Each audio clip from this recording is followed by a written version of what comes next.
Assalamualaikum warahmatullahi wabarakatuh. Selamat malam, apa kabar Anda pemirsa? Pemirsa, Presiden Amerika Serikat Donald Trump membatalkan serangan ke Iran di detik-detik terakhirnya dan menarik sebagian pasukannya dari Timur Tengah. Apa yang sesungguhnya menjadi alasan dari sikap Trump ini dan bagaimana pula implikasinya terhadap keamanan global? Kami akan membahasnya pemirsa bersama sejumlah narasumber. Saya Widi Wellingtonia.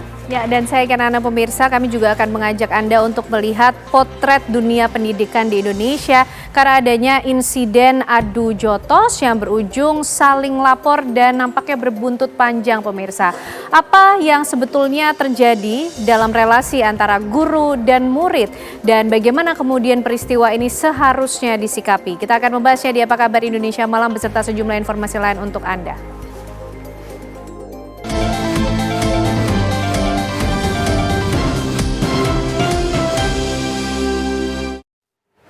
Pemirsa, sejumlah kawasan Kelapa Gading, Jakarta Utara terendam banjir.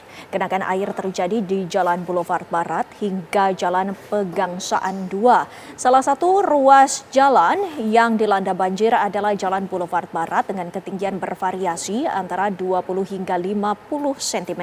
Kondisi ini menyebabkan jalan sulit dilalui, baik oleh kendaraan roda 4 maupun roda 2. Para pengendara yang melintas terlihat memperlambat laju kendaraannya untuk menghindari kendaraan mogok. Sejumlah mesin pompa telah dikerahkan untuk menyedot debit air ke aliran sungai. Namun hingga Minggu siang air belum sepenuhnya surut meski intensitas hujan mulai berkurang.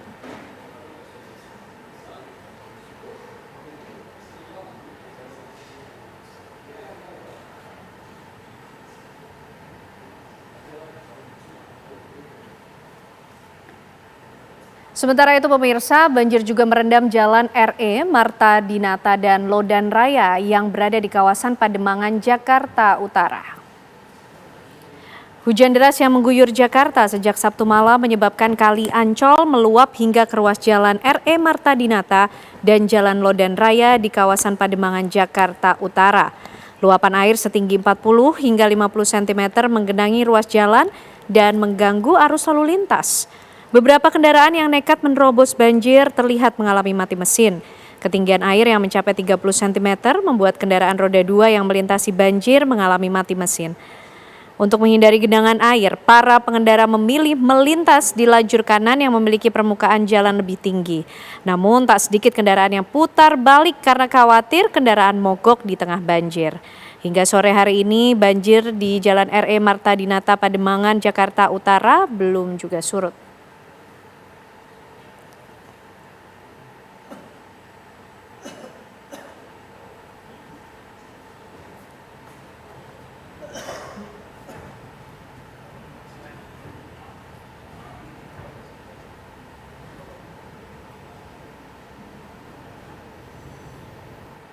Warga di Pulau Mas, Jakarta Timur menggunakan perahu dayung untuk beraktivitas dan puluhan sepeda motor yang melintas di jalan depan Waduk Ria Rio arah gerbang tol Cempaka Putih Pulau Mas mogok akibat banjir. Dengan menggunakan perahu dayung, warga di sekitar Pulau Mas, Kayu Putih, Pulau Gadung, Jakarta Timur terlihat beraktivitas di tengah banjir. Sementara itu, ruas jalan di depan Taman Baoba, Pulau Mas, Waduk Ria Rio banjir setinggi 50 cm menggenangi wilayah tersebut. Puluhan sepeda motor dari arah Jalan Yosudarso Jakarta Utara menuju gerbang tol Pulau Mas Cempaka Putih mogok.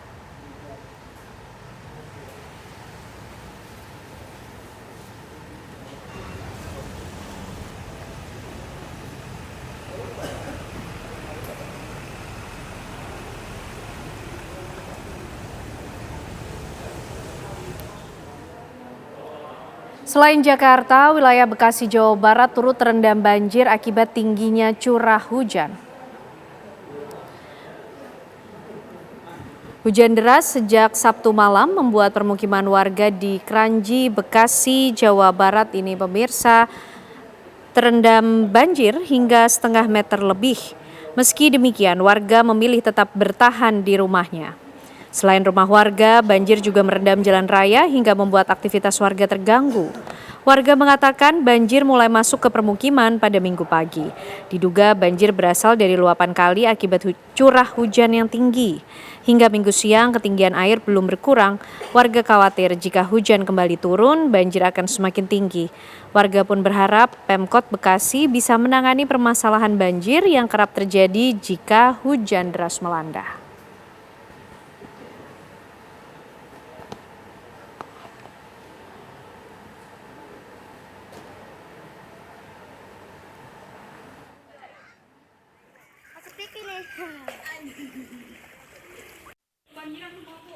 Kenapa, Bu? Oh, kebanjiran semua. Dapur nggak masuk. Oh, mending. Apa sih baru ini hampir.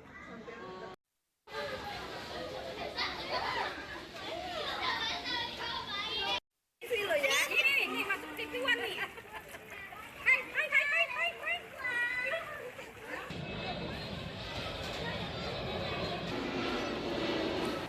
Pemirsa, ratusan rumah warga di Karawang, Jawa Barat terendam banjir dengan ketinggian hingga 3 meter.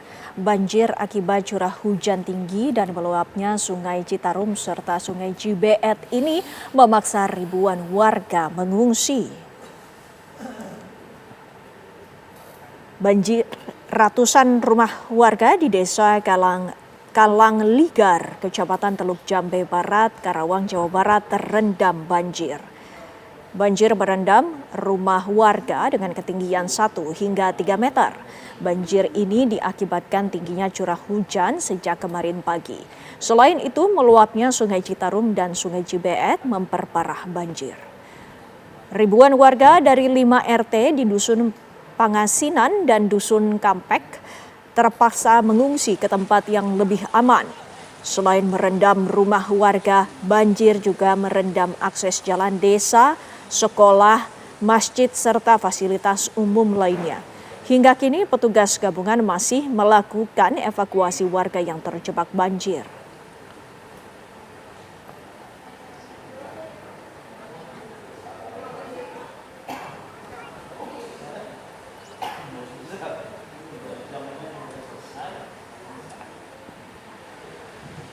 Ya pemirsa, hingga sore tadi banjir masih merendam permukiman warga Rawa Indah, Pegangsaan 2, Kelapa Gading, Jakarta Utara. Ketinggian banjir mencapai 70 cm. Meski hujan sudah reda sejak siang, banjir di daerah Pegangsaan 2, Kelapa Gading, Jakarta Utara belum juga surut. Banjir hingga 70 cm membuat ratusan warga mengungsi. Akibatnya ratusan warga terutama lansia dan anak-anak dievakuasi menggunakan perahu milik BPBD DKI Jakarta ke tempat yang lebih tinggi.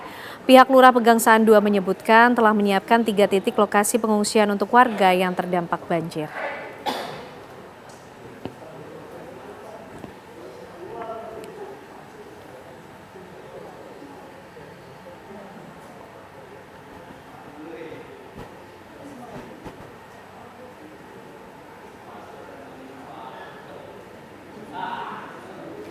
Ratusan calon penumpang kereta api jarak jauh rela antre panjang di stasiun Gambir, Jakarta Pusat untuk membatalkan tiket perjalanan mereka imbas dibatalkannya sejumlah perjalanan dampak banjir yang terjadi di wilayah Pekalongan, Jawa Tengah pada Minggu siang.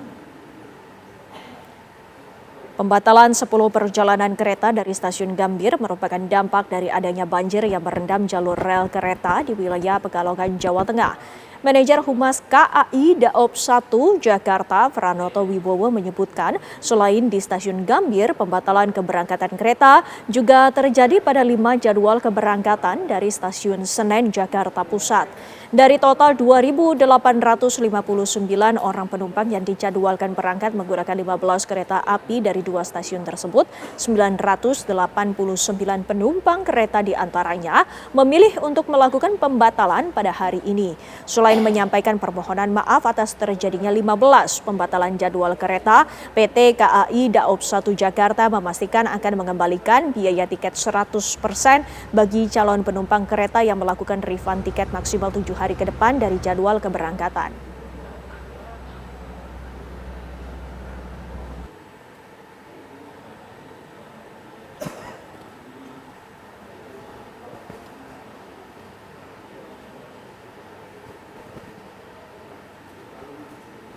Banjir melanda sejumlah wilayah di Kabupaten Pati, Jawa Tengah. Hingga kini tercatat sebanyak 136 desa di 12 kecamatan terendam banjir, dampak tingginya intensitas curah hujan.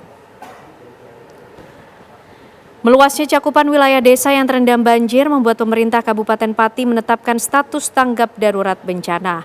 Penetapan status tanggap darurat bencana berlaku sejak 10 hingga 24 Januari 2026 mendatang.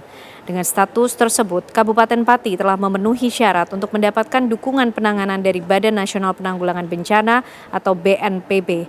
Berdasarkan data BPBD Kabupaten Pati hingga Sabtu malam, banjir tercatat melanda 136 desa yang tersebar di 12 kecamatan.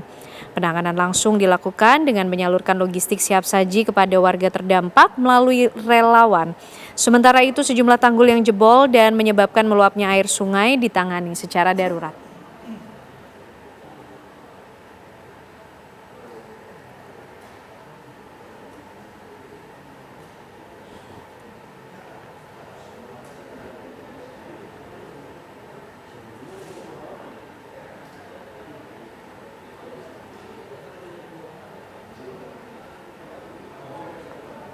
Pemirsa, kami akan menghadirkan bagaimana informasi terkini mengenai banjir yang melanda wilayah Jakarta dan sekitarnya. Sudah ada rekan-rekan kami yang bersiaga di sejumlah lokasi. Pertama kami akan menyapa Brilian Syaheran yang berada di Kelapa Gading, Jakarta Utara.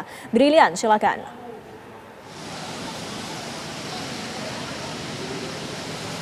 Baik Windy, Ana dan juga pemirsa, betul sekali nampaknya hujan yang mengguyur sejumlah titik di Jabodetabek, salah satunya di kawasan Kelapa Gading, Jakarta Utara sejak Sabtu malam sampai dengan Minggu pagi. Ini menimbulkan genangan banjir setinggi 20 cm sama dengan 50 cm. Dan juga tentunya berdasarkan dari pantauan kami di lapangan sejak pagi hari tadi sampai dengan malam hari ini, untuk ketinggian air ini masih belum berkurang, dalam artian ini masih cukup tinggi. Dan juga dapat dilihat melalui layar kaca Anda bahwa nampaknya genangan air meskipun sudah surut, ini ada aktivitas yang berbeda. Apabila tadi siang ini jalanan belum dapat dilewati oleh kendaraan baik roda 2 maupun roda 4, namun pada sore hari ini mulai lebih banyak kendaraan yang memilih untuk melintas. Dan juga memang kalau kita melihat sejak pagi hari tadi, ini dari Sudin Sumber Daya Air Kota Jakarta Utara ini mengerahkan pompa mobile untuk kemudian mengalirkan genangan banjir ini, kemudian dialirkan ke kali yang ada di samping dari Jalan Boulevard Barat ini. Ini ada Kali Pateh begitu yang ada di sini. Namun nampaknya ini bak menggarami lautan, kalau kita melihat bahwa nampaknya belum begitu signifikan karena air yang dialirkan ke sungai ini nampaknya kembali lagi ke jalanan karena untuk ketinggian air dan juga ketinggian banjir, genangan air yang ada di jalan ini nampaknya tingginya sama.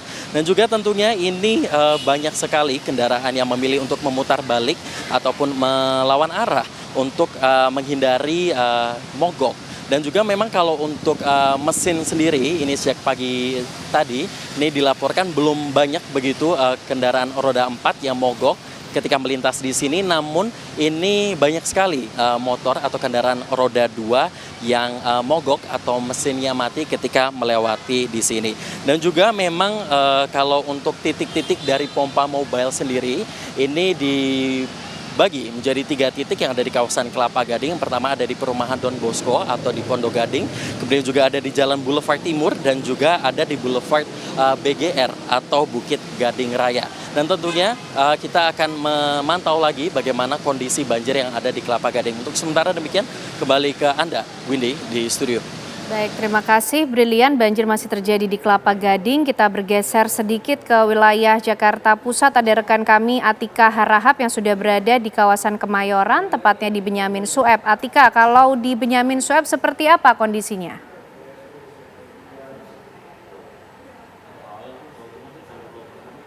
Wendy dan juga pemirsa, untuk situasi saat ini di kawasan Jakarta Pusat khususnya di Kemayoran begitu ya, memang terlihat genangan air ini sudah cukup surut dibandingkan siang hari tadi kami pantau. Kalau siang hari tadi ini tingginya mencapai 50 cm atau setara dengan betis orang dewasa, namun malam hari ini pantauan kami sudah cukup surut begitu ya, namun ini masih menyebabkan kepadatan kendaraan begitu dari arah kalau dari layar kaca Anda ini genangan masih cukup tinggi begitu ya, dan kepadatan juga masih terlihat dari arah Ancol Jakarta Utara menuju ke Kemayoran Jakarta Pusat. Begitupun arah sebaliknya, Ken Ana dan juga Wendy begitu ya. Kalau dari arah Kemayoran Jakarta Pusat menuju ke Pademangan Jakarta Utara dan juga Ancol dan juga gardu tol Pademangan ini masih terlihat padat begitu antrian mobil. Bahkan tadi kami melihat ada beberapa kendaraan yang memilih untuk berbalik arah begitu karena takut jika menembus kemacetan genangan air ini akan membuat kendaraannya mati. Sementara ini pantauan kami memang masih tergenang air dan ini menjadi was-was perhatian bagi warga Jakarta yang akan melaju melalui Kemayoran. Sementara demikian situasi dari Kemayoran Jakarta Pusat. Kembali ke studio Ken dan juga Wendy. Baik, Atika, terima kasih informasinya. Selanjutnya pemirsa, kita bergeser ke Rawa Indah, Jakarta Barat. Sudah ada Josephine Kesia dengan informasinya. Silakan Kesia. Ya, Windy Ken dan juga pemirsa, memang banjir masih menggenangi kawasan Rawa Indah Pegangsaan 2 Jakarta Utara.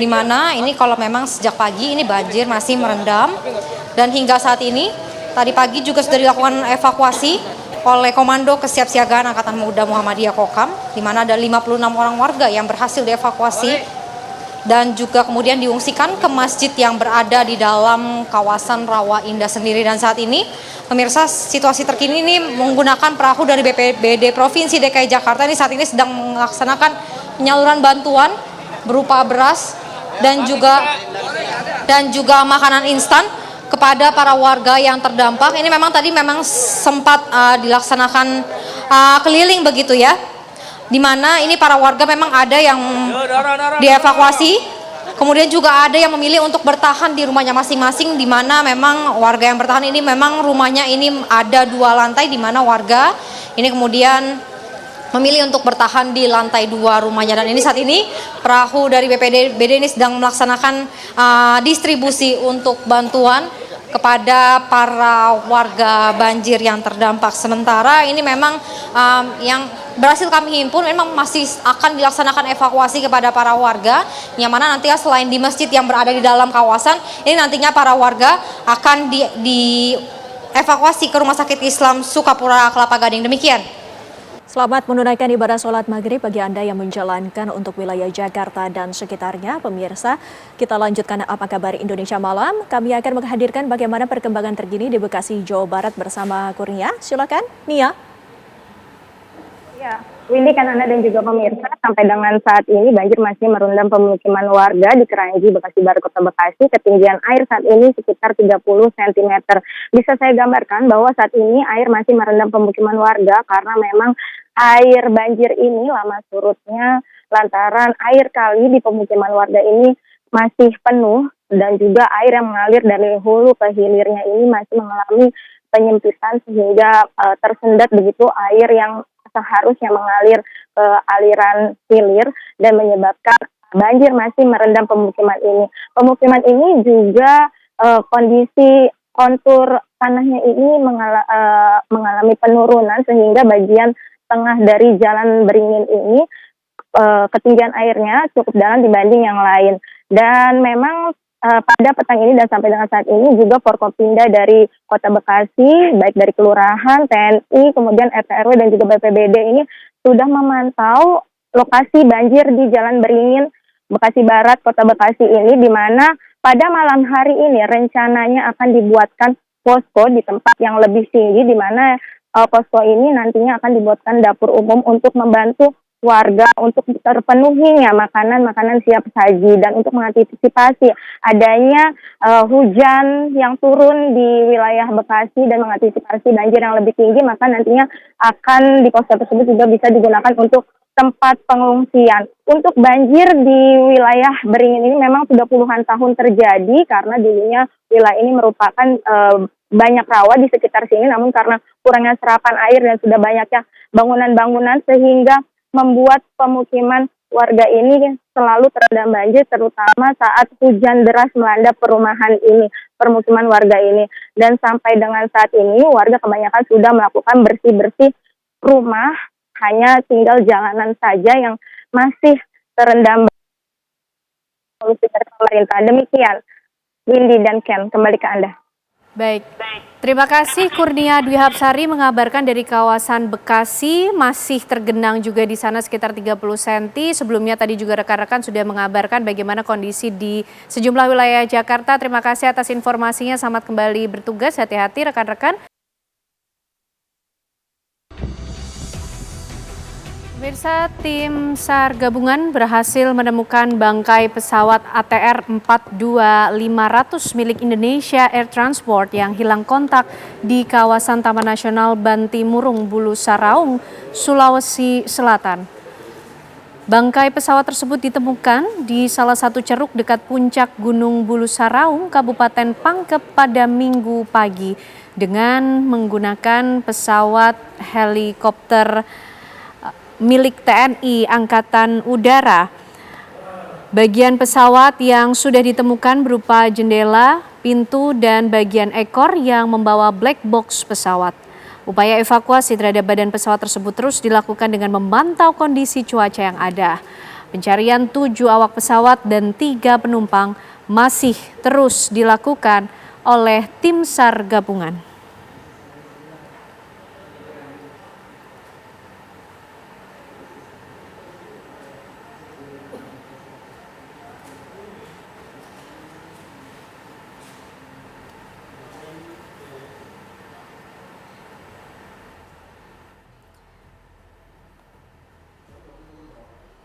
Ya,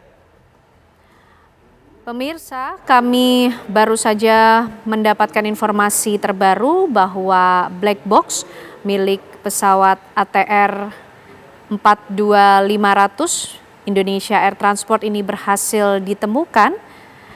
Dan kami masih terus menghimpun informasi serta gambar-gambar terbaru yang berkaitan dengan proses evakuasi maupun juga pencarian dari pesawat ATR 42500 serta para penumpang yang berada di dalam pesawat yang mengalami tragedi tersebut.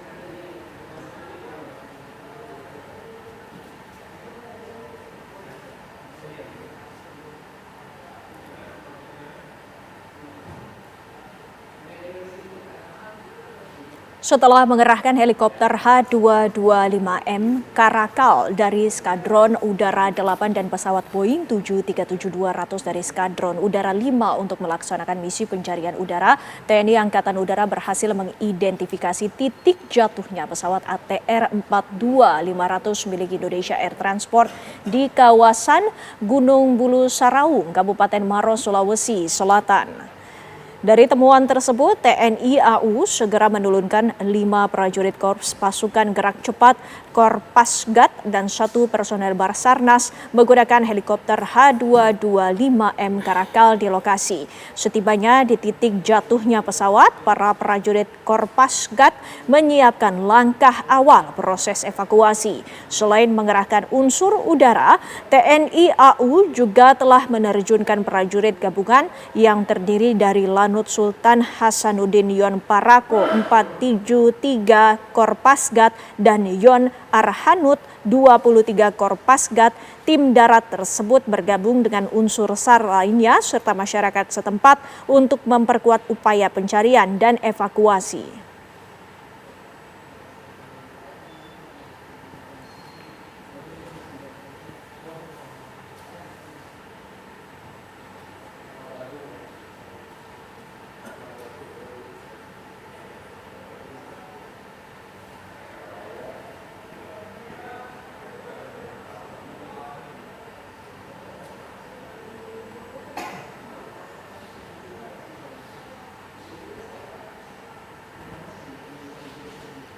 Satu korban pesawat ATR 42500 ditemukan dalam kondisi meninggal dunia di Bulu Saraung, Kabupaten Pangkep, Sulawesi Selatan.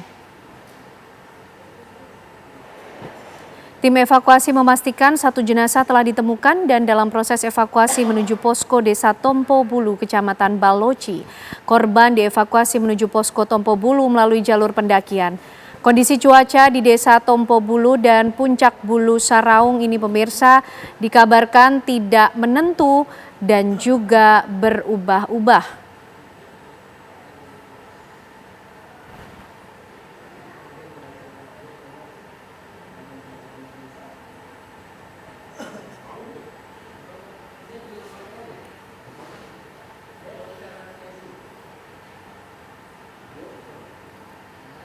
Dan pemirsa, kami akan mengajak Anda untuk menyapa reporter TV One Putri Lestari yang berada di salah satu rumah duka di Bilangan, Jakarta. Silakan Putri. Ya baik Windy, Ken Ane dan juga pemirsa mengabarkan langsung dari lokasi tempat mengabarkan saya sekarang, yakni merupakan rumah korban dari pesawat ATR 42500 yang kemarin sempat dikabarkan hilang di Maros, Sulawesi Selatan. Ini merupakan rumah korban dari Yoga Naufal yang menjabat sebagai operator foto udara di Kementerian Kelautan dan Perikanan, di mana kondisi saat ini memang terlihat sepi, namun dari tadi pagi ini para keluarga sudah mulai berdatangan ke rumah Yoga Naufal, dan juga dari Menteri KKP sendiri juga sudah mendatangi rumah Yoga sejak kemarin malam, di mana memang menurut informasi yang kami dapatkan, Windy, Fen, dan juga pemirsa, memang nanti pada pukul 2 dini hari nanti dari pihak keluarga akan diterbangkan ke Maros, Sulawesi Selatan, yakni ada ibu, istri, dan juga paman dari Yoga untuk dilakukan tes, dan di mana memang sampai saat ini dari pihak keluarga juga masih ada di dalam rumah, namun belum bisa memberikan informasi atau pernyataan resmi apapun, di mana memang dari pihak keluarga, tadi saya sudah sempat berkomunikasi dengan pihak paman dari Yoga yang menyebutkan bahwa mereka masih berharap Yoga ditemukan dalam kondisi yang baik-baik saja dan meminta doa yang terbaik atas pencarian dari pesawat ATR 42500 yang dikabarkan hilang di Gunung Bulu Saraung di Kabupaten Pangkep, Sulawesi Selatan. Dan memang dari Polda Sulsel juga sudah mendirikan dari pos antemortem di Rumah Sakit Bayangkara, Sulawesi Selatan, dan apabila dari pihak keluarga ini tidak bisa untuk datang ke tempat tersebut, maka dari Bidokes Polda sendiri juga akan mengambil data-data ataupun tes yang diperlukan di lokasi tempat keluarga tersebut, di mana apabila bisa saya berikan informasi juga dari Kementerian Kelautan dan Perikanan juga mengonfirmasi bahwa 3 orang penumpang yang ada di pesawat tersebut memang dikonfirmasi adalah pegawai dari Kementerian Kelautan dan Perikanan. Selain Yoga, 2 orang lainnya yakni Ferry Irawan dan juga Deden Mulyana merupakan pegawai dari Kementerian Kelautan dan Perikanan. Dan hingga saat ini kami juga masih menunggu, Windy, Kenan, dan juga pemirsa, bagaimana informasi lanjut yang bisa diberikan, dan juga pihak keluarga ini masih terus menunggu adanya dari informasi lebih lanjut daripada Yoga Naufal. Mereka berharap yang terbaik dan juga masih terus menunggu yang ada kemungkinan bahwa memang dari sanak saudara ini masih ditemukan dalam keadaan yang baik-baik saja. Yoga Naufal dikenal sebagai pribadi yang baik, humble kepada keluarga dan juga kepada tetangga. Ia sudah mempunyai 1 istri, Kenana dan juga Windy, dan memiliki anak berusia 7 tahun yang berjenis kelamin laki-laki, dan tadi tim DVI juga baru saja mengambil tes dari sang anak Yoga Naufal. Kami berharap bahwa memang pencarian masih terus dilakukan dan ada kemungkinan terbaik yang bisa diberikan atau informasi yang nantinya mungkin bisa memberikan kabar baik untuk keluarga dari Yoga Naufal. Demikian dapat saya sampaikan dari rumah duka Yoga Naufal. Kembali kepada Anda di studio.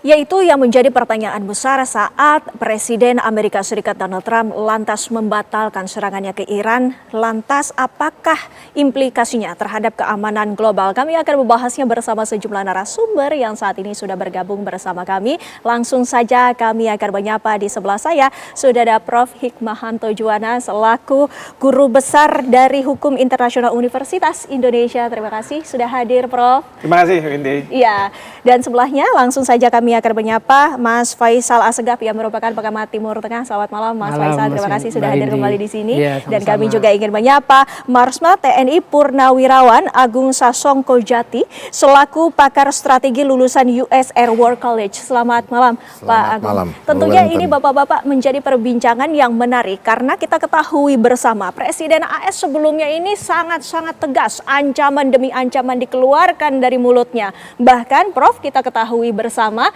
dibilang bahwa Iran hati-hati, kami akan menghadirkan strategi yang sangat besar. Namun ternyata ciut, Prof. Ya. Jadi kalau saya perhatikan yang ada di media, apa yang disampaikan oleh Presiden Trump, pertama dari juru bicaranya, yang mengatakan bahwa 18 orang yang akan dieksekusi mati ternyata dihentikan. Baik. Sehingga tidak jadi serangan itu dilakukan. Yang kedua adalah pernyataan Trump ketika di doorstop oleh wartawan, ditanyakan apakah ini atas saran dari negara-negara di Arab, ya, Israel.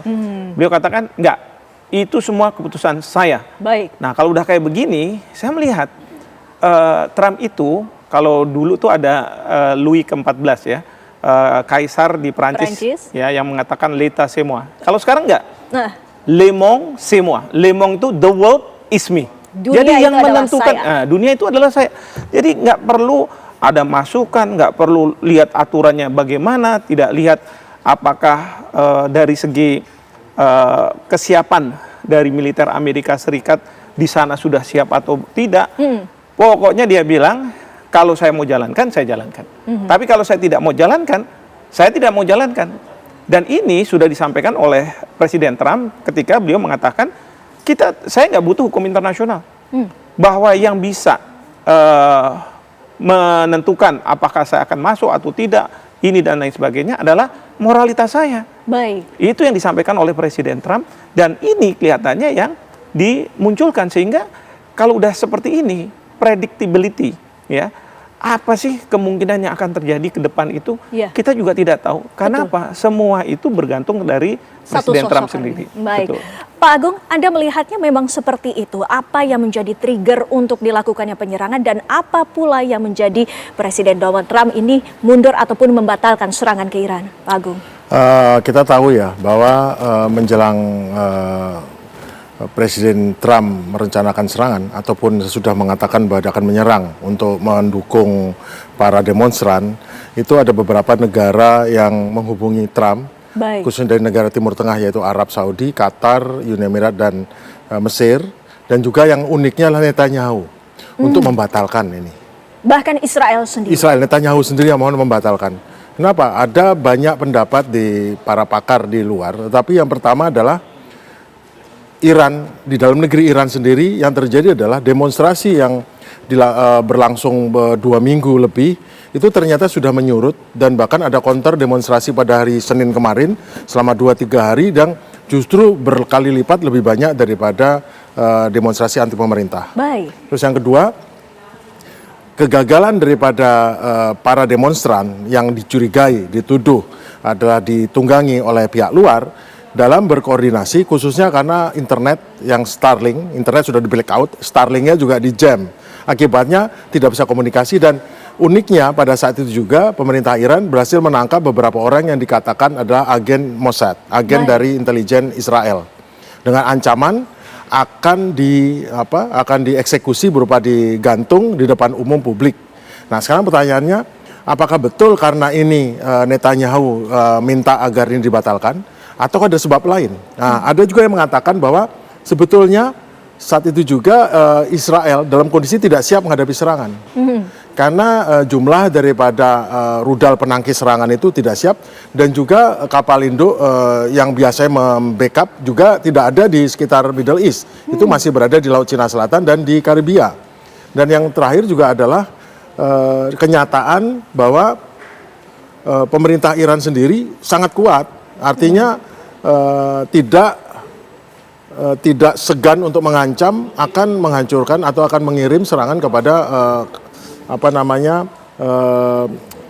pangkalan-pangkalan militer Amerika yang ada di ini. Hitungan kalkulasinya apa untungnya juga bagi Amerika, karena isu utamanya nuklir sudah dikatakan selesai oleh Trump pada saat dihancurkan, tapi isu berikutnya apa betul Amerika ingin berperang untuk membela demonstran? Karena tidak ada alasan untuk itu, demonstran sudah selesai, dan nanti nextnya apa? Jangan sampai kayak Venezuela, nextnya masih bingung, sekarang cari-cari nih nextnya gimana. Jangan sampai di Iran setelah serangan habis itu ngapain? Nah itu kan memalukan. Jadi sesuai dengan dikatakan Profesor Rimanto, ya intinya adalah memang Trump itu nggak bisa ditebak. Nggak bisa ditebak. Ya. Baik, Mas Faisal sendiri, jika kita membahas bagaimana kondisi dari Iran itu sendiri, sesungguhnya pergejolakan di dalam negerinya itu seperti apa? Ya seperti tadi dikatakan Pak Agung, Iran itu solid kalau menghadapi bangsa asing. Kita tahu demonstrasi anti rezim yang dipengaruhi oleh kondisi ekonomi yang ambruk itu tidak mempengaruhi rakyat Iran secara keseluruhan. Baik. Jumlah demonstrasi anti rezim itu sekitar belasan ribu dibanding 90 juta rakyat Iran. Jadi memang Iran ini secara sebagai sebuah bangsa, sebagai sebuah negara itu sangat solid di bawah rezim Mullah. Ketika rezim Mullah mendeklarasikan bahwa mereka anti Zionis, anti Amerika tahun 1979, artinya mereka sudah membuat persiapan. Dan Trump sudah melihat ketika perang Juni tahun lalu itu bagaimana Tel Aviv hancur, bagaimana Haifa luluh lantak. Artinya sekutu-sekutu Amerika di Timur Tengah itu tidak siap untuk menghadapi Iran dengan senjata peluru kendali balistik hipersonik bisa menghancurkan Tel Aviv dan Haifa. Yang kedua, kemarin itu ada kabar baru-baru ini Iran sudah menguji coba peluru kendali balistik antar benua. Antar benua? Nah, itu mulai dari Iran sampai ke Siberia, Moskow. Jadi atas izin Rusia. Baik. Jadi memang Trump ini menunjukkan kenapa Trump tidak jadi. Kalau menurut saya Trump gentar menghadapi Iran. Iran bukan seperti Libya di bawah Gaddafi, bukan seperti Suriah di bawah Assad. Iran ini adalah negara yang memang dari awal sudah memproklamirkan anti Amerika dan anti Zionis. Jadi mereka sudah siap dari awal. Ya, memang posisinya sudah jelas begitu. Sudah ya, jelas dari awal. Jadi mereka sudah mempersiapkan segala sesuatu untuk menghadapi konsekuensi dari itu. Prof, kalau Anda melihatnya sendiri, Prof Hikmanto, apakah memang langkah dari Amerika Serikat ini bukankah memang pernyataan ataupun sikap dari Presiden Trump sendiri bahwa ini melanggar hukum internasional, maka sedianya saya tidak akan melakukan hal ini? Saya rasa kalau alasan hukum internasional itu nggak dipertimbangkan sama sekali oleh Tidak Presiden dipertimbangkan Trump. sama sekali? Kalau misalnya saya boleh berspekulasi ya, apa alasan Trump ya. Memang ada masukan dari berbagai negara yang tadi sudah disampaikan Pak Agung. Lalu kemudian kesiapan dari militer Amerika Serikat. Tapi juga ketika dia melihat Iran, Iran itu pada waktu ada demonstrasi, itu beberapa hari kemudian ada antinya juga demokrasi itu. Dan itu bisa lebih besar. Dan mungkin Trump juga berpikir bahwa operasi yang akan dilakukan ini tidak sama dengan Venezuela. Kalau Venezuela itu 300 menit. Lalu yang kedua adalah prosesnya adalah penegakan hukum. Sekarang kalau misalnya regime change yang akan dilakukan di Iran, pertanyaannya adalah apakah regime change yang baru, Reza Pahlavi, anaknya Shah Pahlavi itu, apakah akan diterima oleh rakyat Iran kebanyakan? Karena kalau misalnya di Venezuela itu memang pecah gitu ya, bahkan tokoh oposisinya kan datang ke Presiden Trump memberikan medali Nobel Prize untuk kemudian dia berharap bahwa dialah yang akan nantinya menjadi presiden gitu. Ya, seperti itu yang diharapkan. Tapi pertanyaan berikutnya adalah apakah Trump percaya dengan Reza Pahlavi? Karena Reza Pahlavi sudah bilang 3 hal. Kalau saya nanti menjadi pemimpin di Iran, maka saya akan hentikan senjata nuklir, program senjata nuklir. Kedua, saya akan lakukan hubungan baik dengan Amerika Serikat dan saya melakukan hubungan baik dengan Israel. Itu sesuatu yang ya diharapkan ya, karena dengan adanya regime change yang di bawah Mullah sekarang, di bawah Ayatollah ini, kan itu anti terhadap Israel, Amerika Serikat, bahkan sekarang sedang diduga membuat senjata nuklir begitu kan. Nah, jadi kalau menurut saya Trump berpikir 2 kali. Berpikir 2 kali? Iya, artinya ini kan nggak mudah ini sebenarnya. Dan setelah ada masukan-masukan juga beliau berpikir. Tapi saya juga berpikir Trump ini kan dia pelaku bisnis. Jadi kalau pelaku bisnis itu bluffing itu biasa. Jadi kayak main kartu gitu kan. Dia bisa mengatakan bahwa saya akan serang ya rakyat kamu, rakyat demo-demo itu, teruskan. Walaupun dia bilang nanti ada bantuan yang akan membantu kamu. Mungkin enggak. Ya, tapi karena kita kan tidak tahu kartu yang sebenarnya apa. Iya, kartunya sebenarnya apa. Mungkin juga enggak semua itu. Tapi kan dia mau dorong rakyat di Iran untuk silahkan rakyat Iran yang menyelesaikan. Kami cuma bersuara aja gitu kan. Mungkin itu. Dan segala sesuatu memang semuanya disiapkan. Tetapi saya yakin resiko kalau misalnya Amerika melakukan serangan ke Iran itu mendekatkan kita dunia pada Perang Dunia Ketiga. Baik. Maka ini juga salah satu pertimbangan mungkin dari Presiden Trump untuk tidak melakukan. Karena ada juga yang mengatakan Rusia sudah siap untuk membackup Iran. Karena bagi Rusia kalau dia harus berhadapan-hadapan dengan Amerika Serikat langsung, oh itu jelas itu udah Perang Dunia Ketiga. Tapi sekarang bagaimana Rusia bisa memberi pelajaran ke Amerika tanpa harus berhadapan-hadapan dengan Amerika, yaitu kalau Venezuela sudah selesai, katakanlah begitu, ya Iran. Atau mungkin juga Kolombia. Mungkin juga Cina juga akan melakukan hal yang sama. Artinya mereka menggunakan Iran sebagai proksi. Bukannya tidak mungkin itu yang dikhawatirkan juga oleh Trump. Kalau misalnya seperti ini, berarti kita mendekatkan pada Perang Dunia Ketiga. Dan Selat Hormuz itu juga penting loh. Dan itu kalau misalnya terjadi perang di sana, itu akan tertutup dan kemudian transportasi tanker-tanker besar itu akan terganggu. Nah, itu yang mungkin ya, walaupun Trump selalu mengatakan enggak, itu keputusan saya. Saya yang bisa menentukan kapan saya akan perang, kapan tidak perang. Kira-kira. Pak Agung, ini berarti seperti yang kita kutip dari Prof. Hik. Amerika ini berpikir 2 kali sebelum akhirnya mereka menarik pasukannya, sebagian pasukannya dari Timur Tengah. Ada melihatnya memang ada kepentingan di situ. Jadi Amerika dalam level strategis itu sebetulnya intinya adalah sekarang bagaimana dia meningkatkan daya tawarnya. Ternyata selama pemerintahan sebelum Donald Trump, yaitu pemerintahan di bawah Demokrat, itu Amerika terlalu jauh masuk ke liberal, sehingga itu malah justru membuat Amerika kelihatannya menjadi bebek lumpuh yang tidak bisa deniku. Sekarang Trump ingin buat ini kuat lagi. Tapi intinya tetap sama, yaitu bagaimana mengkonten Cina. Containment of China. Bagaimana menghambat China, dan sampai Cina dengan cepat akselerasi teknologinya, akselerasi ekonominya, akselerasi kemajuan lainnya. Dengan cara apa? Jangan sampai Cina dan Rusia ya bisa bebas leluasa mendapatkan minyak yang murah dari Venezuela atau dari Iran, karena begitu di stop Venezuela itu bukan hanya sekedar menyetop tapi juga menangkepin tanker-tanker itu. Tujuannya apa? Jelas, untuk jangan sampai itu ke Cina. Baik. Tetapi nggak ada masalah bagi Cina, karena dengan cepat Cina langsung ke Iran. Kebetulan jenis minyak yang ada di Venezuela dan Iran itu sama. Jadi minyak berat yang sebagian digunakan untuk bahan bakar, sebagian lagi jadi bahan seperti aspal dan lain sebagainya. Nah itu yang, dan kebetulan kilang-kilang minyak di Cina cocok dengan itu. Kalau dia harus beli minyak yang ringan, itu mungkin kilang harus di ini. Nah sekarang cepat, dan begitu mengetahui kenyataan bahwa dengan cepat tidak ada masalah bagi Cina beralih ke Iran, maka harus Iran. Maka dalam waktu sekejap 25% bagi sanksi Iran. Kok tiba-tiba ujuk-ujuk? Ujuk-ujuk kok 2% sanksi bagi yang berhubungan dengan Iran. Yaitu kaitannya karena Cina langsung mengalihkan ini. Dan lewat Selat Hormuz itu 40 juta barel setiap hari. Itu gampang, tinggal torpedo nabrak satu tanker di Selat Hormuz yang paling sempit di depan Bandar Abbas, itu selesai, nggak ada yang bisa lewat. Bayangkan dunia tanpa 40 juta barel setiap hari, itu sama aja dengan melumpuhkan, dan yang paling pertama lumpuh adalah Barat. Iya, baik. Negara lain masih belum setinggi itu konsumsi bahan bakar. Negara-negara Barat, kawan-kawan ini, makanya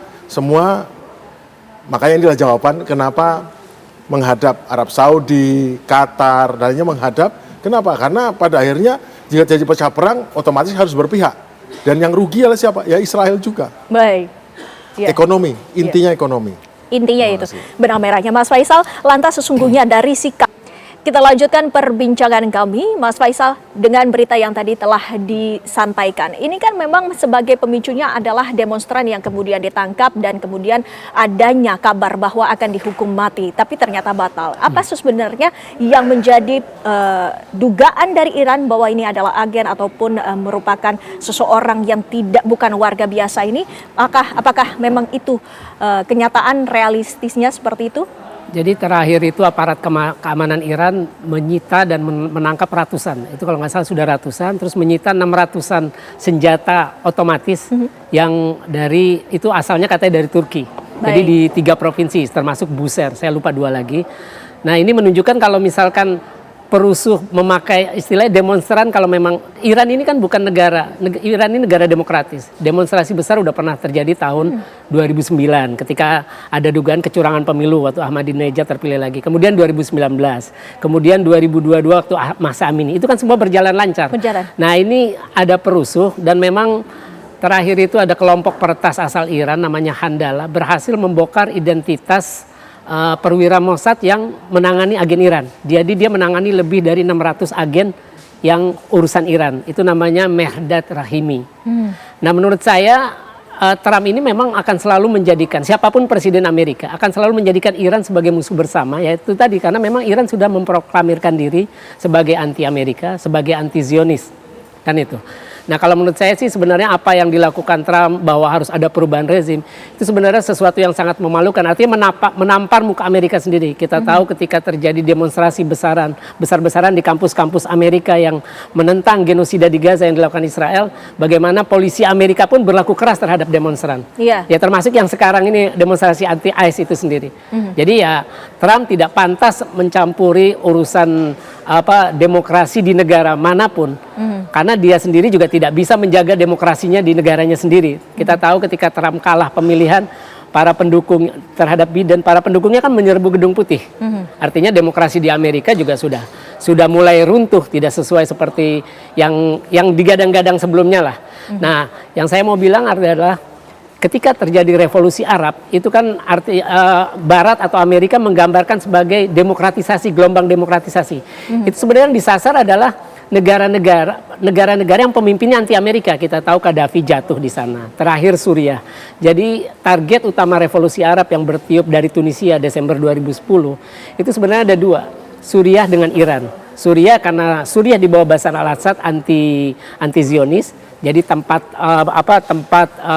para Hamas Hizbullah ada di sana. Yang kemudian adalah Iran. Iran ini kan kepala proksinya. Yang membantu mendanai, mempersenjatai dan mendanai melatih Hamas, Jihad Islam, terus kemudian juga Hizbullah dan juga mendukung Al-Husyun di Yaman. Jadi memang Iran akan selalu digambarkan sebagai musuh bersama. Selain itu kan kalau ada musuh bersama kan artinya negara-negara yang lebih kecil secara kemampuan militer, mereka butuh senjata juga dan Amerika masuk di situ. Iya, baik. Pak Agung, apakah Anda melihatnya ini memang semata-mata karena rezim mereka anti Amerika ataupun anti Zionis, atau seperti yang tadi Anda sebutkan bahwa ada kepentingan untuk menghambat pasokan kepada China dan juga Rusia? Sudah lama Israel ingin merubah infrastruktur keamanan di Timur Tengah. Karena Israel tahu bahwa mereka nggak selamanya bisa bergantung pada Holocaust sebagai alasan dia eksis, nggak bisa selamanya ini. Tetap pada akhirnya ekonomi, Israel ingin berkembang secara ekonomi menjadi negara surganya, dan tentu saja masalah Israel ini bukan karena masalah politik saja, tapi juga masalah di luar negeri. Ibaratnya kalau rakyat Israel mau damai dengan Palestina, belum tentu para pendukung Zionis di Amerika setuju. Karena apa? Karena mereka hidup untuk itu, hidup untuk perjuangan sesuatu dan tidak ingin perjuangan itu terhenti hanya gara-gara damai. Contohnya, Iran itu tahun 90-an itu sudah pengen sama Amerika, oke lah damai. Yang namanya Cina komunis saja bisa damai, yang namanya damai, kenapa Iran yang bisa pernah temenan mereka nggak bisa damai. Tapi Israel dengan cara gimana pun jangan sampai. Lobby Israel di Amerika ada lobby yang sangat kuat, yang bahkan saya nggak tahu ya kok apa bisa nih. Mereka bisa membayar, membantu dalam pemilihan senator, pemilihan representatif dan sebagainya. Tapi intinya sekarang adalah di tingkat strategik, yaitu Amerika kan bisa berbuat semaunya karena dia unipolar sebelum ini. Runtuhnya Uni Soviet membuat dia menjadi kekuatan unipolar sampai 2017, di mana timbul jadi multipolar, ada tripolar lah ya. Rusia, China, dan Amerika. Nah, ini tentu kan sekarang perlu equilibrium, keseimbangan baru.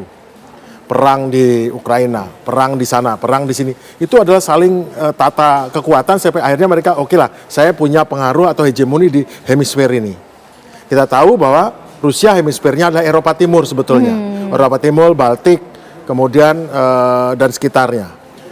Kalau China ya China tentu Taiwan dan sekelilingnya, masuk Asia Tenggara. Kalau Amerika ya jelas Amerika Latin dan Eropa, di Barat dan lain sebagainya. Nah, dan Australia.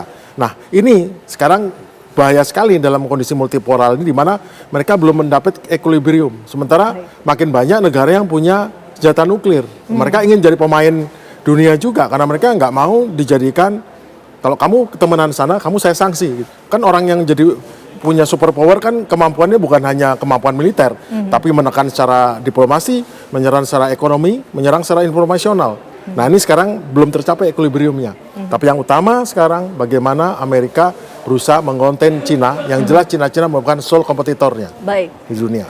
Dengan adanya Cina ini juga kita ketahui, Prof. Hik, bahwa ini memang persaingan, bahwa setiap negara punya kepentingan, tapi hukum internasional sedianya harus tetap menjadi pilar. Dan ini telah dilanggar oleh Presiden Trump, bahkan ada banyak intervensi yang dilakukan. Dari segi hukum internasional sendiri, apakah tidak ada efek jera yang bisa diberikan kepada Trump sendiri? Oke, sebelum sampai efek jera, ketentuan mana yang dilanggar? Sebenarnya kalau misalnya kemarin itu ada serangan terhadap Iran, itu ada pasal 2 ayat 7 Piagam PBB. Di situ menyebutkan bahwa negara tidak boleh melakukan intervensi terhadap urusan domestik negara lain. Nah, tapi dugaan saya, Trump kalau dia mau menggunakan hukum internasional, dia bisa mengatakan bahwa kalau sampai ada misalnya eksekusi terhadap 800 orang yang dikatakan oleh Trump, lalu kemudian ada katakanlah pelanggaran terhadap para demonstran gitu ya oleh aparat penegak hukum dari Iran, dia bisa mengatakan bahwa ini ada kejahatan erga omnes, kejahatan yang kami walaupun di luar negara, kami harus masuk, harus menyelesaikan permasalahan itu ya.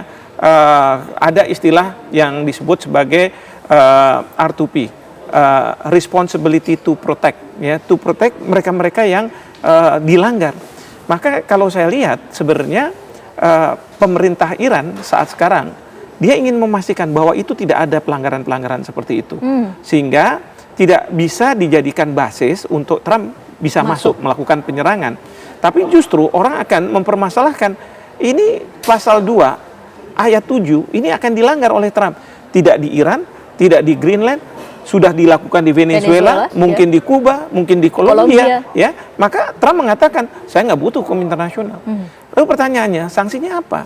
Memang kalau ada masalah serangan, ya, itu harusnya dibawa ke Dewan Keamanan PBB untuk kemudian dibahas. Tapi apa yang terjadi pada Venezuela? Amerika Serikat tidak mau mendengar. Dia dengan alasannya dia sendiri, dan kalaupun ada resolusi yang akan mengutuk Amerika Serikat dari Dewan Keamanan PBB, pasti itu akan diveto. Jangankan melakukan pembentukan pasukan multinasional ya untuk melawan Amerika Serikat, itu pun juga pasti akan diveto. Jadi di sini Amerika Serikat melakukan pelemahan terhadap peran dari PBB, bahkan dia juga sudah keluar dari sejumlah organisasi internasional ya 66 yang organisasi internasional ini sangat bergantung pada uang iuran dari Amerika Serikat. Nah ini yang membuat mereka juga tidak berkutik kalau udah kayak begini. Maka sekarang Amerika Serikat itu saya melihat ingin membangun kekaisaran. Ya kalau dulu ada kekaisaran Romawi, kekaisaran Ottoman, kekaisaran Persia yang sangat besar, kekaisaran di Cina. Sekarang Trump mau buat kekaisaran Amerika Serikat. Maka tadi yang saya katakan, le monde c'est moi. Dunia adalah saya. Jadi ya tergantung sama apa yang diinginkan oleh Trump. Nah ini yang sekarang ini tentu banyak negara-negara ingin melawan itu. Maka ketika Trump mau melakukan serangan ke Iran, itu terus terang banyak negara yang sebenarnya tidak mendukung, termasuk sekutu-sekutunya. Karena kalau itu terjadi, Greenland pun bisa dibegitukan oleh Trump. Mereka juga tidak akan mau. Nah di sini ya seolah-olah sekarang jadi dunia melawan Trump. Gitu. Baik, Mas Faisal, salah satu langkah yang juga diambil oleh Presiden Trump adalah menarik sebagian pasukannya dari Timur Tengah. Ini lantas apa efeknya di wilayah Timur Tengah? Sendiri ditahan lagi, Mas Faisal, kami masih akan kembali sesaat lagi.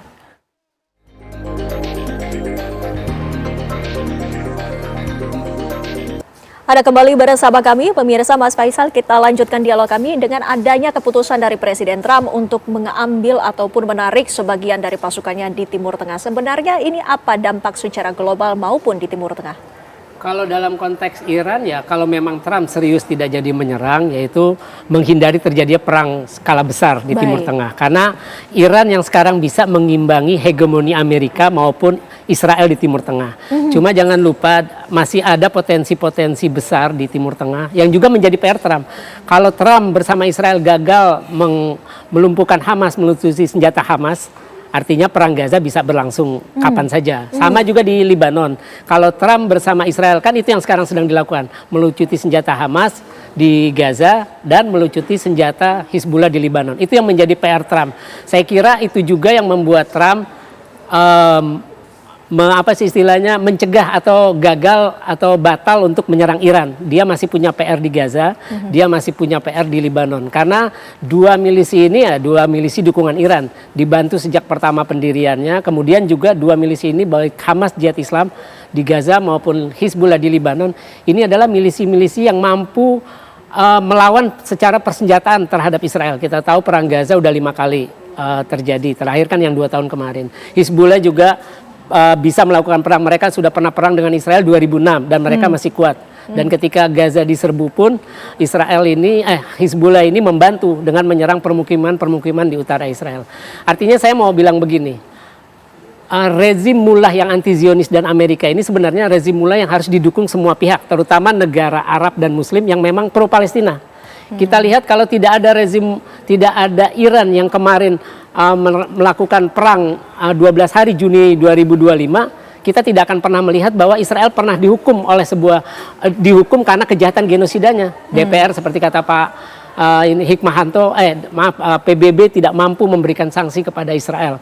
Nah, Iran dengan bisa menyerang Tel Aviv dengan Haifa itu adalah sebuah hukuman. Saya kira ya rezim mullah ini adalah rezim yang memang harus didukung semua pihak, terutama negara-negara yang memang menyatakan pro-Palestina. Baik, Pak Agung juga melihatnya seperti itu, bahwa ada kepentingan untuk penggulingan rezim yang tidak sesuai dengan keinginan ataupun sejalan dengan Presiden Trump. Menggulingkan rezim bila rezim itu tidak mau bernegosiasi. Negosiasi. Tidak mau mengikutinya. Contohnya, di Venezuela, rezimnya itu nggak digulingkan. Hanya kepala negaranya dicopot, diganti, rezimnya tetap jalan. Rezimnya tetap jalan. Terserah rezim itu mau diktator, mau kurang tepat, kurang benar, diklaim brengsek. Tapi begitu saat dia oke, mari saya berteman lagi, langsung hilang dosanya dan welcome. Jadi negara itu berjalan tidak dengan logika salah dan benar, tapi dengan logika lain, dengan kepentingan saya terakomodasi tidak. Itu semua adalah bargaining. Bargaining antara negara, bargaining antara pihak. Seperti itu. Contohnya seperti tadi disebutkan bahwa Israel itu masalahnya dan balik-balik itu ekonomi. Israel itu sekarang ekonominya berantakan yang amburadul. Eksodus daripada orang-orang yang tadinya merasa Israel adalah tempat yang surga dunia, harapan, tanah janji daripada Tuhan segala macam. Itu eksodus balik ke negeri awalnya karena siapa yang merasa aman tinggal di negara yang dalam kondisi perang terus. Bahkan orang-orang dalam Israel sendiri menyalahkan Netanyahu. Mungkin mereka tidak setuju genosida, tapi Netanyahu menghancurkan Israel dari dalam, ya. Dan itu semata-mata kenapa? Netanyahu ingin bertahan dari serangan pertama, dituduh korupsi kan. Kedua, namanya Qatar Gate. Ternyata ketahuan bahwa diam-diam rezim Netanyahu menerima bantuan dari Qatar, agar Qatar mendapatkan special treatment dari Israel, lagi-lagi ekonomi.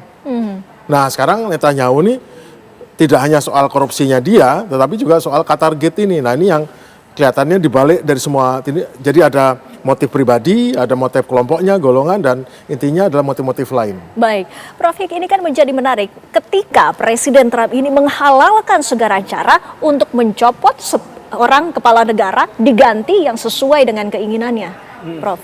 Ya memang ini sekali lagi, tadi kan Mas Faisal bilang, Amerika ini kampion demokrasi, Amerika ini kampion untuk menghormati HAM gitu ya. Amerika ini kampion dalam hal mematuhi aturan hukum. Sekarang semua hilang semua di bawah Trump, ya kan? Karena Amerika walaupun perubahan terjadi ya antara Demokrat dengan Republik, tapi dalam sejarahnya tidak pernah apa yang terjadi pada Presiden Trump sekarang ini. Dan Presiden Trump selain dia menggunakan militer, tapi dalam batas-batas tertentu, dia menggunakan tarif sebagai alat untuk menghukum, menghakimi, dan kemudian menghukum negara-negara yang tidak sejalan dengan dia. Misalnya Greenland sekarang, Jerman akan dikenakan tarif, Denmark akan dikenakan tarif, bahkan Inggris dan lain sebagainya. Lalu kemudian terkait dengan Iran, negara-negara yang masih berhubungan dengan Iran akan ditambahkan tarifnya lagi, ditambah besarkan tarifnya. Itu kan sebenarnya gini, Iran itu sudah kena sanksi ekonomi oleh Amerika Serikat dan tidak boleh negara-negara itu berhubungan dengan Iran, termasuk juga minyak-minyak dari Venezuela yang tadinya dijual ke Iran itu sekarang udah di stop segala. Itu sekarang membuat kondisi di Iran semakin mencekik gitu kan. Baik. Memang kan idenya adalah bagaimana rakyat merasa tercekik dan akan menyalahkan pemerintahnya. Lalu kemudian menurunkan tanpa kemudian Amerika Serikat harus melakukan serangan gitu ya. Baik. Nah ini yang menurut saya ya tidak bisa diterima oleh masyarakat internasional. Bahkan kemarin Perdana Menteri Kanada betul, dia pergi ke Cina, dia bilang bahwa kita sekarang punya hubungan yang selama ini sudah diabaikan katakanlah, dikembalikan lagi untuk membentuk geopolitik yang baru.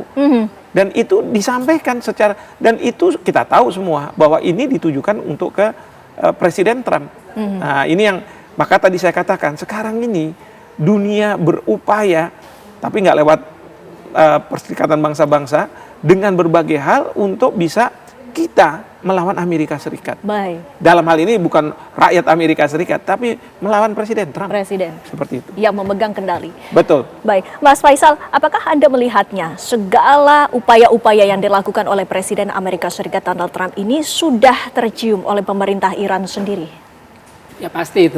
Karena ya tadi mereka ketika sudah mendeklarasikan sejak 1979 anti Amerika, anti Zionis, ya mereka pasti sudah menyadari Amerika ataupun Israel akan berupaya menggulingkan. Karena ini kan rezim musuh, sudah menyatakan bermusuhan dari awal. Artinya Amerika akan menggunakan segala cara bagaimana untuk memanfaatkan atau mengubah rezim itu sendiri. Nah, Iran sudah siap dari awal. Makanya ketika mereka mendeklarasikan artinya mereka sudah tahu konsekuensinya dan mereka sudah mempersiapkan segalanya agar bisa melawan itu tadi Amerika dengan Israel. Nah, kita lihat ya itu tadi Iran yang bisa mengimbangi hegemoni Amerika dengan Israel di Timur Tengah itu sendiri. Baik. Pak Agung, Anda melihat ya seperti yang tadi kita tengah bahas bahwa ancaman ini tidak hanya berdasarkan operasi militer tapi juga menggunakan ekonomi, dan ekonomi di Iran sendiri saat ini tengah tercekik. Ini kan artinya bisa dikatakan sebagai sebuah strategi panjang yang telah digodok oleh Amerika. Jadi saya sering bilang bahwa persaingan antar negara itu menggunakan instrumen national power. Ada diplomasi, ada informasional, ada military dan ekonomi, samping budaya. Jadi pertama kali ada negara mengalami persaingan, maka dia menggunakan sanksi. Sanksi ekonomi. Sanksi ekonomi artinya apa? Tidak bisa berurusan dengan perbankan. Kalau berjualan juga dilarang, ataupun bagi pihak yang berjualannya juga disanksi. Jadi sanksi itu bukan hanya ke Iran, tapi juga negara yang berhubungan dengan Iran. Iya. Kemudian ditambah juga informasinya dari sana informasi ditahan, kemudian tentang di dalam informasi dalam negara itu dibuat informasi baru yang diolah sehingga negara itu tersudut. Iya. Kemudian secara diplomasi ditekan. Jadi dulu Amerika itu bantu membangun WTO, membangun WHO, membangun semua badan lembaga dunia yang diharapkan dengan lembaga dunia itu nanti sama-sama sepakat kalau ada negara yang aneh-aneh nih kita ditekan kebudayaan, ditekan dalam olahraga, nggak bisa ikut olahraga, nggak bisa ikut olimpiade, akan disanksi ekonomi, diberi sanksi ini dan itu. Tapi ternyata sampai suatu titik terjadi equilibrium. Negara-negara yang tadinya seperti Cina itu ternyata begitu masuk di dalam organisasi itu mereka bisa mendapatkan kekuatan baru dan bisa tawar-menawar. Yang tadinya Amerika bisa menggunakan alat-alat ini untuk ini, tetapi ternyata demokratisasi dalam lembaga ini membuat Amerika tidak sekuat itu.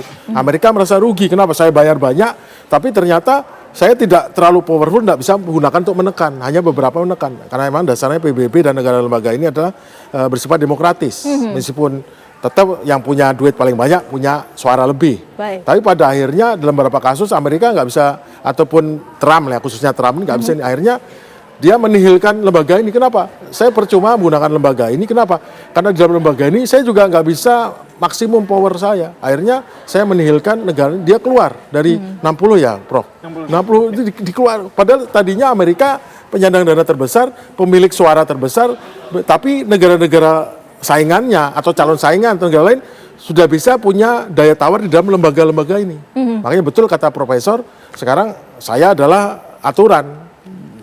Dunia ini saya ngatur, tetapi tetap juga nanti dalam yang diatur Trump tetap ada equilibrium juga nanti.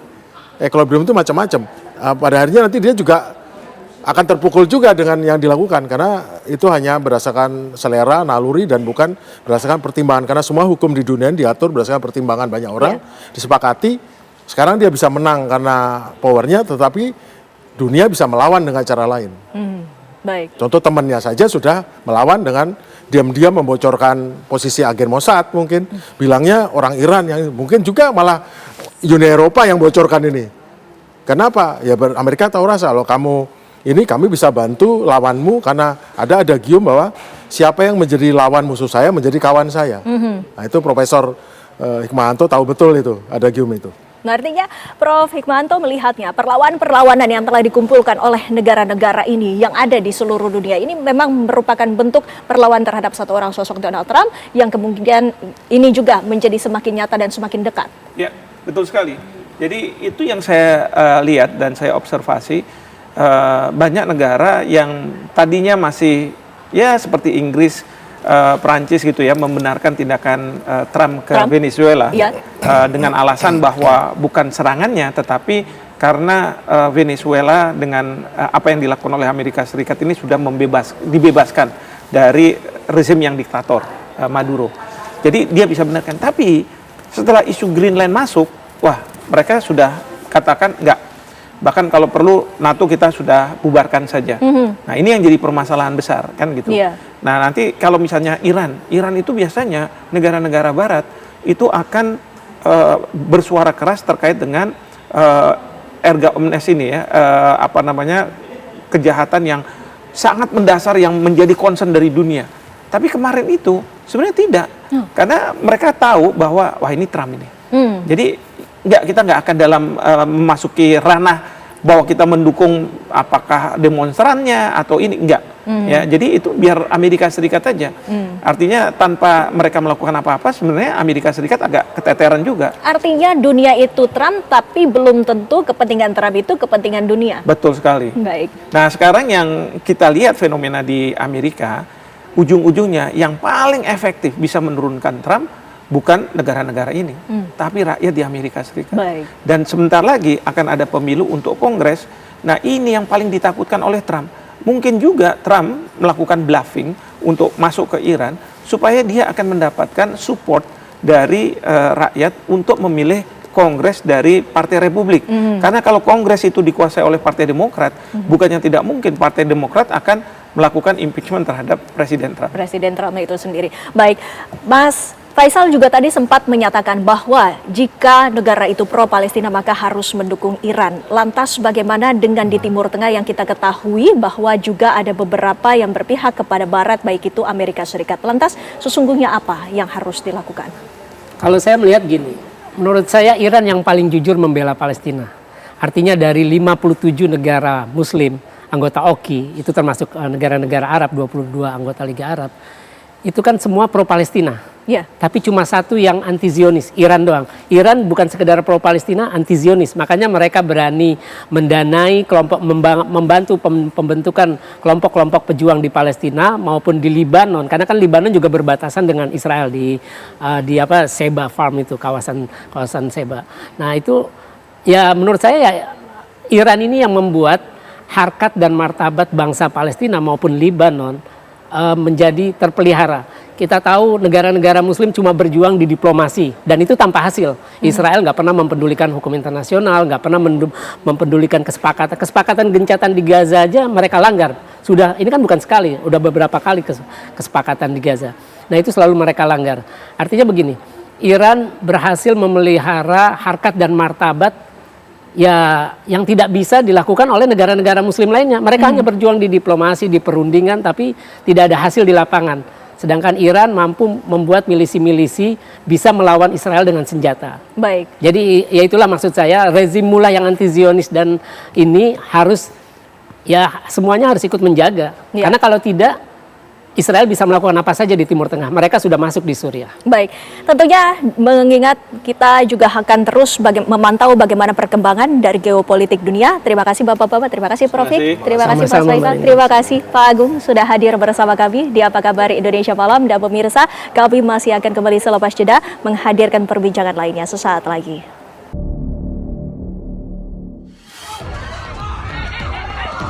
Insiden adu jotos antara guru dan sejumlah murid di SMK Negeri 3 Tanjung Jabung Timur, Jambi berbuntut panjang. Kedua pihak saling melapor ke polisi atas dugaan pemukulan. Guru bernama Agus Saputra mengaku dikeroyok usai menegur salah satu siswa yang melontarkan kata-kata tak pantas saat ia melintas di depan kelas. Sebaliknya, seorang siswa bernama M. Lutfi menuduh sang guru lebih dulu menampar dan meninju bagian hidungnya sebelum terjadi pengeroyokan. Kasus pengeroyokan guru oleh siswa ini menjadi tamparan keras bagi dunia pendidikan, mencerminkan rapuhnya relasi antara guru dan siswa di ruang kelas. Lantas apa yang sebenarnya terjadi? Bagaimana seharusnya kasus ini disikapi? Apakah peristiwa ini menandai krisis adab dan komunikasi dalam praktik pendidikan kita sehari-hari?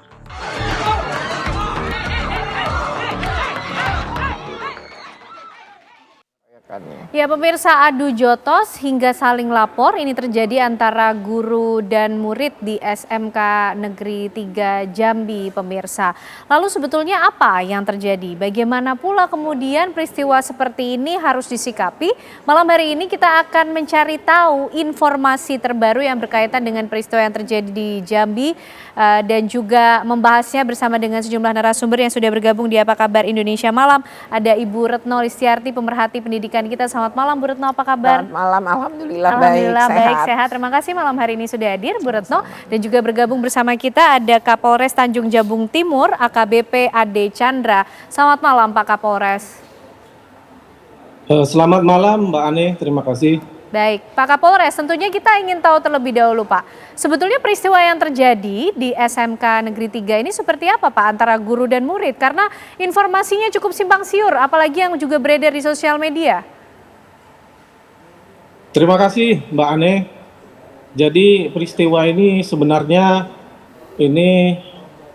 peristiwa yang terjadi di keluarga besar SMK Negeri 3 Berbak, Tanjung Jabung Timur.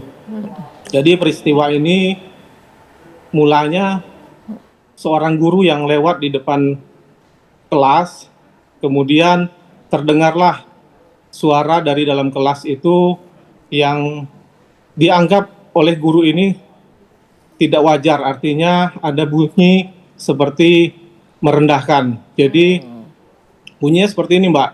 Jadi siswa pada saat itu sedang bercengkrama di kelas. Kemudian salah satu siswa yang bernama Lutfi ini memanggil rekannya, woi. Kemudian guru ini lewat di depan kelas. Kemudian guru ini mendengar. Jadi guru ini menganggap itu memanggil dirinya. Sehingga guru itu masuk ke dalam kelas dan menanyakan kepada siswa tersebut. Kemudian siswa tersebut menjawab, saya mengatakan. Kemudian guru ini refleks. Jadi inilah awal mula. Guru ini refleks kemudian menampar. Oke. Inilah awal mulanya, Mbak Ane. Kemudian setelah itu ini berlanjut di luar, di depan ruang guru. Ini sebenarnya sudah ditenangkan oleh guru. Kemudian siswa ini mungkin merasa tidak bersalah, artinya kenapa saya ditampar. Kemudian mengklarifikasi, bertanya.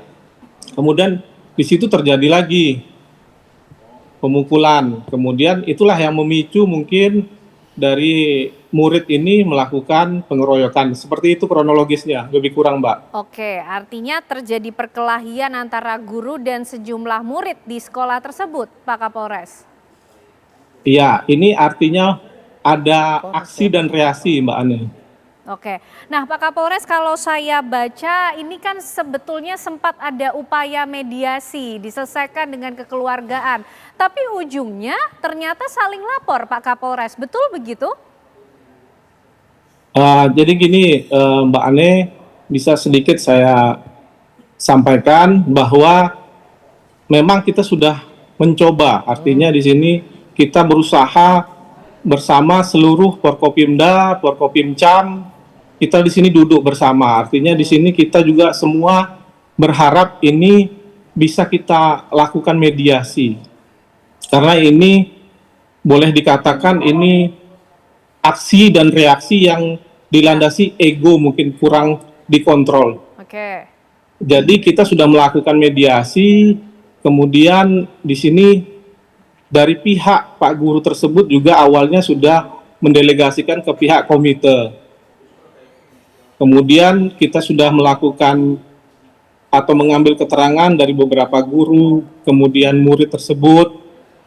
Jadi di sini sebenarnya kita menyimpulkan, ya memang ada ketidakharmonisan. Artinya antara guru dan murid, inilah yang pemicunya pada saat terjadi penamparan itu. Jadi besar harapan kita sebenarnya dari seluruh Forkopimda, Forkopimcam, kita berharap ini bisa diselesaikan secara kekeluargaan.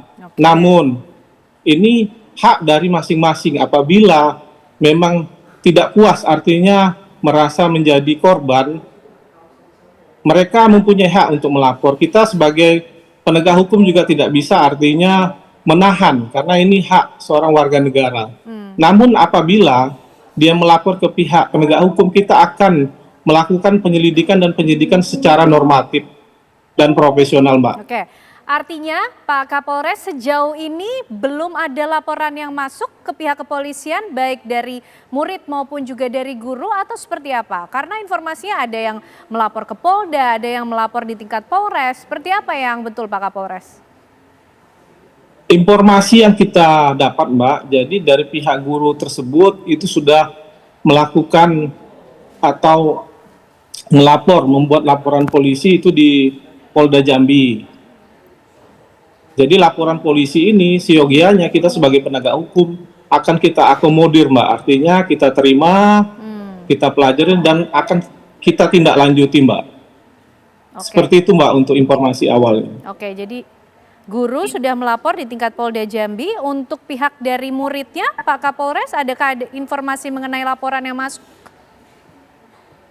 Sejauh ini, Mbak, untuk dari siswanya tersebut, dari kisaran suara yang kita dapat, memang mereka mau juga membuat laporan, Mbak, karena situasi atau tempat yang jauh, Mbak, karena di Berbak ini dari ibu kota Kabupaten Tanjung Jabung Timur sendiri itu jalannya sampai ke lokasi SMK 3 itu lebih kurang 3 jam, itu pun jalannya juga kurang baik, Mbak.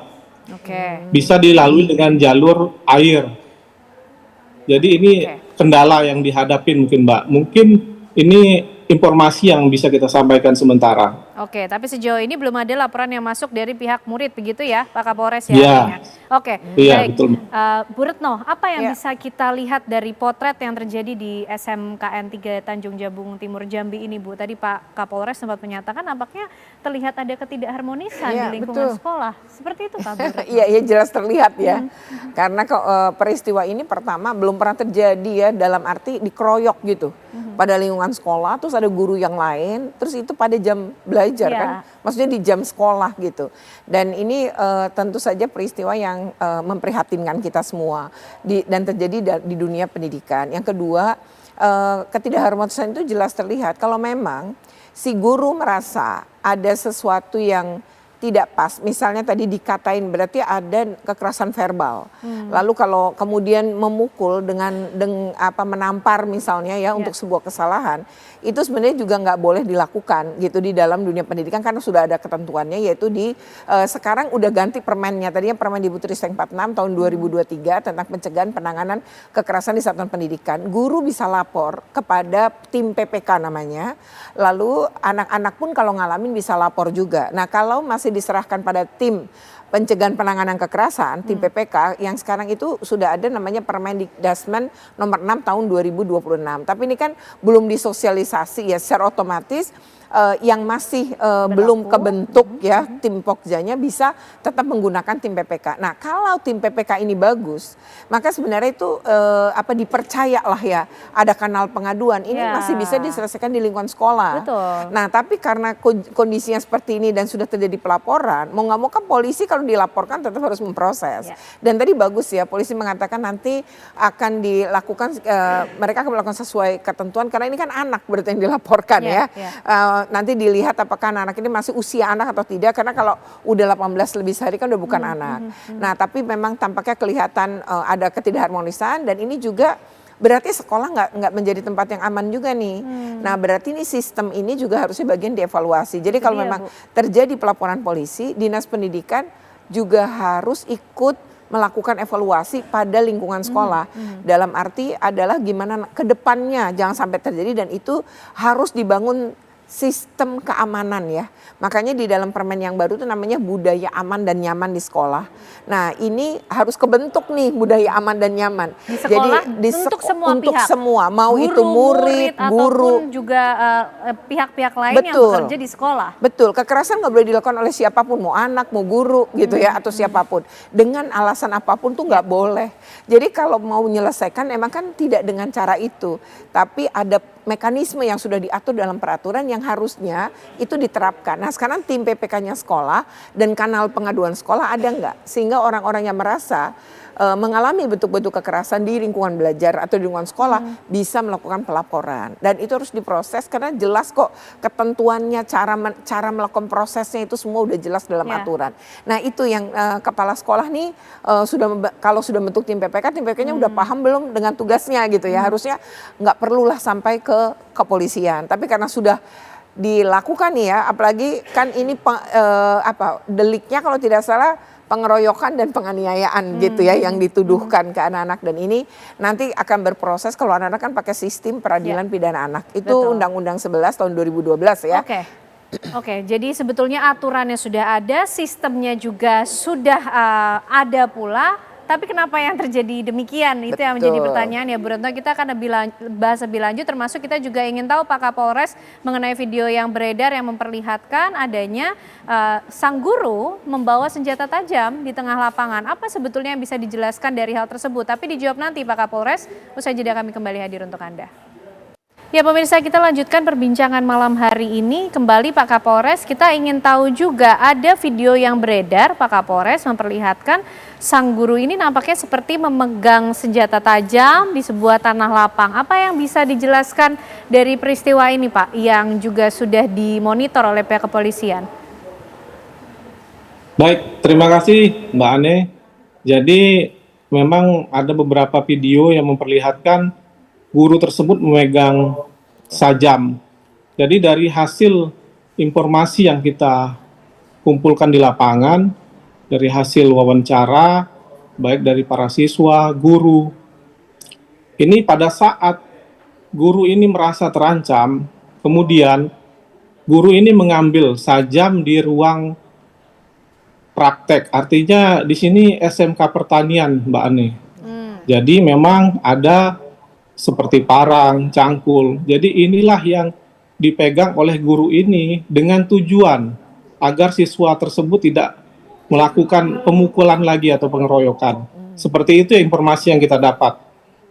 Oke, Pak Kapolres, lalu dari laporan yang tadi Pak Kapolres sempat sampaikan, mungkin ada kemungkinan para murid akan melaporkan mengenai hal ini.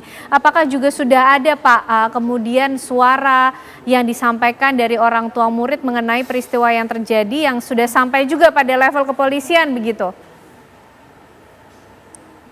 Terima kasih Mbak Ane. Jadi untuk laporan dari pihak orang tua murid ataupun murid itu sendiri ini sedang berproses. Tadi sudah saya sampaikan bahwa memang ada kendala jarak, Mbak Ane. Jadi mereka juga mungkin dari informasi yang kita dapat juga akan melaporkan karena mereka juga merasa sebagai korban juga. Ini merupakan hak dari setiap warga negara. Artinya kita dari pihak kepolisian tetap akan mengakomodir apabila dari pihak murid ataupun orang tuanya mau melapor ke pihak kepolisian, demikian Mbak. Oke, baik Pak Kapolres. Bu Retno, sistem sudah ada, kemudian aturannya juga sudah ada yang harusnya bisa menjadi wadah pengaduan, pelaporan apapun atas pelanggaran yang terjadi di dunia pendidikan. Tapi nampaknya tidak berjalan seperti yang seharusnya, Bu Retno. Pertama memang butuh sosialisasi ya. Kalau kita belajar di Permendikbudristek 46 tahun 2023 ke 2025 atau sekarang awal 2026 lah ya. Itu kan sebenarnya baru sekitar 2 tahunan. Itu mungkin belum ya terselesai dengan baik. Ketika belum, kemudian katanya dievaluasi oleh menteri yang baru, lalu menteri yang baru mengeluarkan lagi penggantinya yaitu Permen Dikdasmen nomor 6 tahun 2026. Nah ini apalagi belum disosialisasi sama sekali kan. Nah tapi secara prinsip begini, kalau kita berpatokan pada aturan yang sebelumnya itu sebenarnya sudah bagus, di mana sekolah itu pertama ada namanya penguatan tata kelola. Penguatan tata kelola itu diantaranya tadi membangun membentuk tim PPK yang tadi dari guru dan orang tua. Jadi segala bentuk kekerasan tuh tim PPK yang nanganin.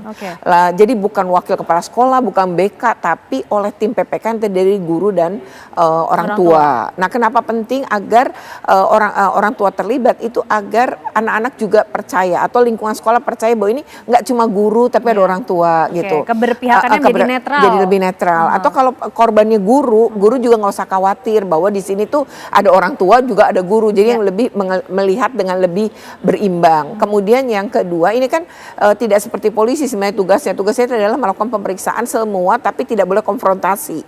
Jadi harus satu-satu. Tim PPK 5 misalnya ada saksi 4 diperiksa satu-satu.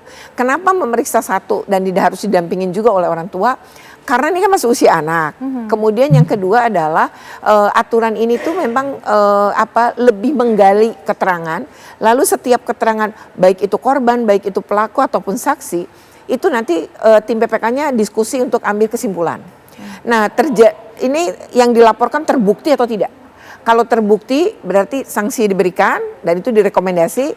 Kalau tidak terbukti berarti yang melapor tadi harus meminta maaf atau memulihkan nama baik yang dilaporkan gitu. Jadi aturan ini pun sanksinya administratif, betul-betul edukatif gitu ya. Karena memang pendidikan kan harusnya kayak begitu. Dan ini tidak hanya anak, guru kalau jadi korban pun boleh. Sesama guru pun bisa. Yang nggak bisa diperiksa oleh tim PPK adalah kepala sekolah karena ada relasi kuasa kan, jadi nggak bisa. Nah, yang meriksa siapa? Tim Satgas PPK daerah. Jadi ada daerah juga bikin. lagi. Iya. Nah, kalau tim PPK dianggap berpihak, maka pelapor bisa melakukan banding atau keberatan pada tim Satgas juga. Jadi sebenarnya bagus ya secara aturan. Nah, yang kedua adalah yang paling penting sebenarnya mencegah dengan cara apa? Mensosialisasi, nggak bilang kekerasan, baik itu guru, murid, dan orang tua juga disamakan persepsinya. Dan yang ketiga aturan ini meminta ada fasilitas untuk tim PPK ya ketika meriksa kan harus steril.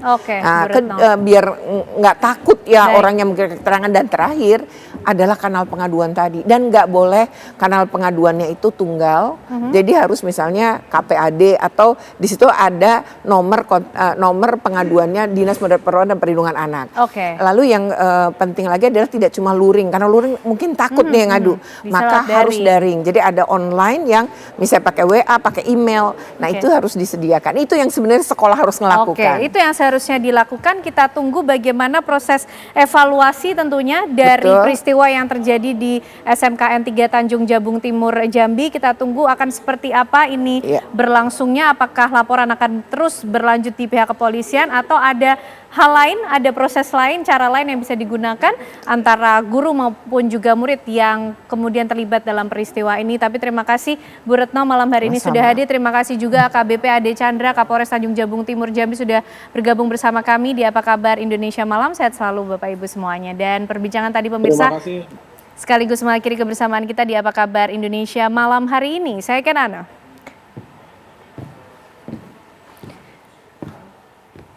Dan saya Windy Wellingtonia pamit undur diri. Pemirsa, sesaat lagi Anda dapat menyaksikan kabar utama bersama rekan kami Haidar Fasal. Kami pamit undur diri. Selamat malam. Sampai jumpa.